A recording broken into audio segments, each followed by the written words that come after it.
Hello everybody, my name is Alejandra Herrera, and the topic that I will be discussing today is the lack of administrative efficiency in our healthcare system. So have you or someone that you know ever been left waiting for their insurance to approve a certain claim or a certain medical exam? Yes, so that's exactly the issue at hand. So the purpose of this specific video is to bring awareness into the lack of administrative inefficiency that leaves patients without proper rapid care. So the amount of documentation needed from healthcare providers by insurance limits their time with the patient to offer better care. This just means that the providers are often left with around 8-ish hours a week of just pure documentation that they need, and it's not just for one insurance, it's for multiple insurances from each of their patients.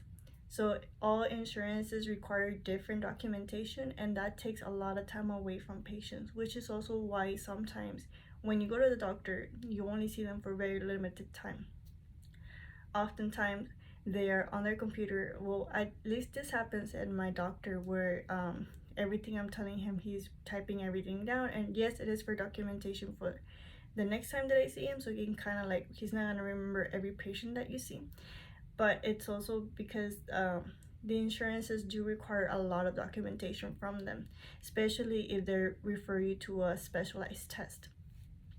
I also see this problem happening a lot in the clinic that I work on. I work at a physical therapy clinic, and oftentimes patients are needing an MRI, and even the physical therapists know that physical therapy is probably not going to help them with their case. But in order for them to get an MRI, they do have to go through physical therapy first, just because the insurance is built that way, and that's how the system is. Which is kind of sad because they know that they need it, the doctors know they need it, the physical therapists know they need it, but the insurance doesn't work like that. And unless they have the money to pay out of pocket, which not a lot of people do, they are left with having to wait. Usually therapy lasts about a month before they can get an approval or even submit documentation to get an approval for the MRI. So back again, that the amount of time that it takes for administrative and healthcare providers to go back and forth with insurance companies put the patient at potential risk by not approving medical tests needed. So the everything that I'm summarizing right now is based on the research I have done and personal experience from the clinic that I work on. And one of my most recent visits to the doctor, which is exactly what happened to me. My foot was kind of hurting a lot, and they had done multiple x-rays and nothing was showing up. I have done physical therapy because I work at a physical therapy clinic, but again, they won't allow me to get an MRI until after I go into physical therapy. Even the doctors knew I needed it, but I mean, unless I go to physical therapy, I can't really get an MRI. So how is this issue solved? So the issues can be solved by having insurances have a standardized plan of care that allows for faster medical approval time. So also, many other countries use different types of systems in order to get better quality of care to their patients.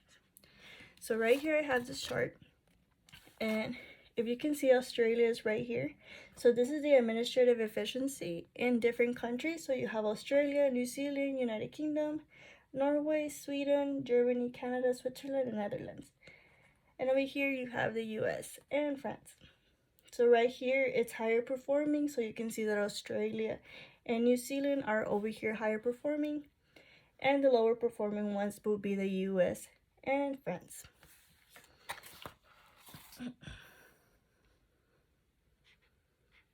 So as I mentioned before, medical providers and administration takes time out of patients' care to go back and forth with the insurance company.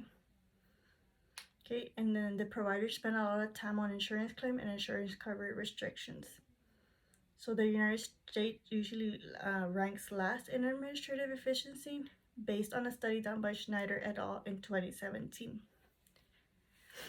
And in this website that I also found, they explain this problem as compliance-related activities such as medical, clinical documentation, and electronic medical records administration limits a physician's ability to offer more care.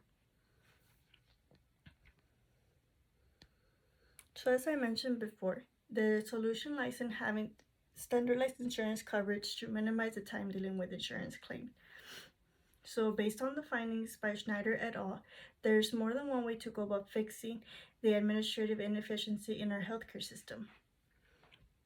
So some of these might include providing universal public coverage, creating and reducing administrative time. Countries that had a high healthcare system used some form of universal healthcare system. And in the same finding, they quoted other countries that rely on private health insurers, like Netherlands, minimize some of these problems by standardizing basic benefit packages, which can both reduce administrative burden for providers and ensure that patients face predictable co-payments. So what does this mean? This means that instead of having to deal with all the different insurances and all the different private cares, the providers can go ahead and deal with just one universal one, so that way it's easier for them to navigate through that and not have to go through the different processes of every single different insurance. So when you go to a medical office, usually all the patients have different insurances, so this is what they mean. If you just have one way of doing things, it's a lot easier, and they can take time off that from the documentation and give it to the patients. So there's 3 types of universal health coverage, which includes a beverage system, single-payer system, and multi-payer system. The beverage system utilizes tax revenue in order to provide universal healthcare. In this system, the government is also charged of delivering and operational of healthcare. This allows for healthcare providers to govern employees. So this means that they just have the government dealing with everything and that everything goes through them. So the taxpayers actually pay for everybody's healthcare. And therefore the providers are actually government employees. So single-payer systems, such as the one used in Australia, offers its citizens with basic public insurance plan, but patients can choose to obtain private health insurance as well. So the single-payer system just means that it's just one income going into paying for that healthcare. So it's just usually tax revenue. But if the patient chooses to get more of a private care, then they can go ahead and do so. So multi-payer systems are not only funded by one entity, but rather they fund by different health care services. So we should really look towards those countries with better healthcare system performance for solutions to the problem of administrative efficiency. So right here I have this chart that just says that the higher healthcare system performance are going to be Australia and the UK, and lower healthcare system performance, higher healthcare spending. So that means that the US is spending a lot more money but not giving proper healthcare performance, and Australia is not spending as much money but still giving higher healthcare system performance.